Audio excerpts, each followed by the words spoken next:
বান্ধবীর সাথে বাজি ধরে রাস্তায় একটা লোককে চুমু খেয়েছিলাম। লোকটা যে সিআইডি অফিসার ভাবতে পারিনি। আজ নিজের এলাকায় সিআইডি অফিসার হিসেবে দেখে ভীষণ অবাক হলাম। কিন্তু আজকে এইভাবে দেখা হয়ে যাবে ভাবিনি। লোকটা একদম আমার সামনে দাঁড়িয়ে আছে, কেমন করে যেন তাকাচ্ছে। এমন তাকানো দেখে ভয় হয়। আজকে উনি আমাদের এলাকায় একটা কেসের জন্য এসে, ওনাকে দেখে রাস্তা দিয়ে এক দৌড় প্রতিযোগিতায় নাম দিয়েছি, কিন্তু পিছন পিছন চলে আসবে ভাবতে পারিনি। কালকে যখন প্রথম কলেজে গিয়ে বান্ধবীদের সাথে দেখা করি, তারা আমার সাহসের ওপর আঙুল তোলে, তাই রাগে তাদের কথায় রাজি হই।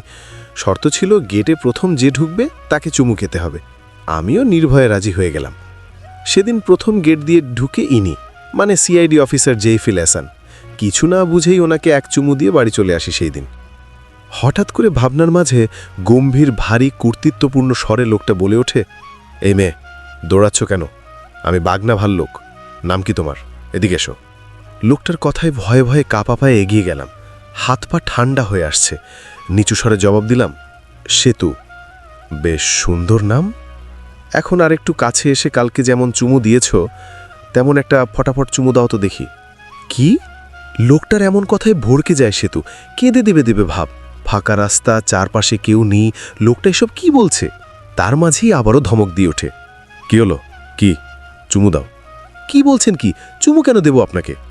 কালকে তো দিয়েছ, আজকে দিলে প্রবলেম কি? কালকে তোমার চুমু খাওয়ার পর থেকে ঘুম আসছে না। দেখি তাড়াতাড়ি চুমু দাও।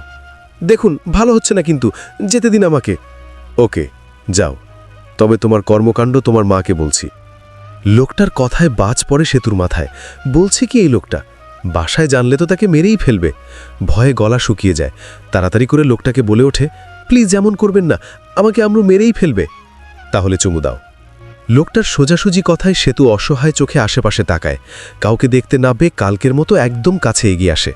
কালকে ভয় না লাগলেও আজকে ভীষণ ভয় লাগে। বুকের ভেতর কাঁপুনি ধরেছে। হাত পাও অবশ অবশ অনুভব হয়। কিছুক্ষণ থেমে ভয়ে চোখ বন্ধ করে তাড়াশ করে চুমু দিয়ে কালকের মতো এবারও এক দৌড় মারে। চুমু খেয়ে জেহেফিল গালে হাত দিয়ে রাখে। তার ইচ্ছা করে গালের চামড়াটা নিয়ে খালি চুমু খেতে। পিছন ফিরে সেতুকে দেখে মনে মনে বলে, তোমার আর ছাড় নেই মেয়ে। 4টা। সেতু মাত্র কলেজ থেকে বাড়ি ফিরছে। বাসার বাইরে নতুন জুতা দেখে অবাক হয়। কে এসেছে? ভাবতে ভাবতে ভিতরে ঢুকে ভয় ঢোক গেলে, এই লোকটা এখানে কেন? সেতুকে দেখা মাত্র জেহেফিল দাঁড়িয়ে যায়। সেতুর মায়ের দিকে তাকিয়ে দুষ্টু হাসি ঝুলিয়ে বলে, চলে এসেছে আমার ভবিষ্যৎ চুমুখুর বউ। আপনার মেয়ে আমার চুমু দিয়ে ভার্জিনিটা নষ্ট করে দিয়েছে। এই মেয়েকে আমার চাই, যাতে দিনরাত এমন মিষ্টি মিষ্টি চুমু খেতে পারি। 2 চুমুতেই আমাকে নেশা ধরে দিয়েছে। নির্লজ্জের মতো কথাগুলো বলে জেহেফিল দাঁত কেলায়। সেতুর মা অবাক হয়ে তাকিয়ে থাকে। ছেলেটা এসেছে অনেকক্ষণ, তবে এতক্ষণ বোবার মতো ছিল। সে তো ভেবেছে কথা বলতে পারে না, কিন্তু মেয়ের নামে এমন কথা শুনে খেপে যায়। অন্যদিকে ভয়ে শেষ সেতু লজ্জায় মাথা নিচু করে বাঁকা চোখে মায়ের দিকে তাকাতেই দেখে উনি ভীষণ রেগে আছেন। মায়ের দৃষ্টি আগুনের মতো জ্বলছে। মনে মনে ভয় হয়, এই নির্লজ্জ লোকটার কথা শুনে আবার বিয়ে দিয়ে দিবে না তো? মনে মনে আতঙ্কে জমে যায় সে। প্রথমবার মাফ করে দিয়েছিলাম, কিন্তু আজকে সকালেও একই কাজ করেছে। বাকেটের মতো আমাকে টেসে ধরে চুমু খেয়েছে।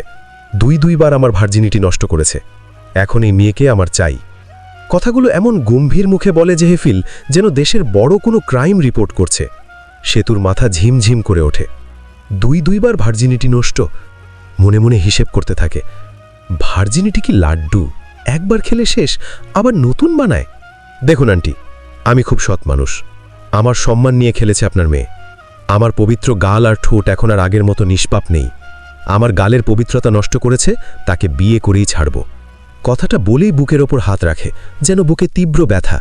সেতু অবাক হয়ে তাকিয়ে থাকে। এই লোকটা সিআইডি অফিসার না নাট্যশিল্পী? এতক্ষণ পর সেতুর মা কড়া চোখে তাকিয়ে বলল, কি আজেবাজে কথা বলছো?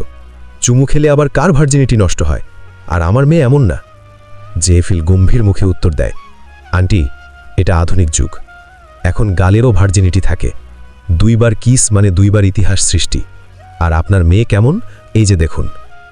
বলেই জেহেফিল নিজের ফোনটা এগিয়ে দেয়, যেখানে স্ক্রিনে জলজল করছে সকালে দেওয়া চুমুর দৃশ্য। ভয়ে ঢুক গেলে সেতু। মায়ের চোখ দেখে ভয়ে কেঁপে ওঠে। গল্পের প্রথম পর্ব কেমন লাগলো কমেন্ট করে জানিয়ে দাও। পরবর্তী পর্ব আসছে অতি শীঘ্রই। সাবস্ক্রাইব করে গল্পের জন্য অপেক্ষা করো। আসসালামু আলাইকুম।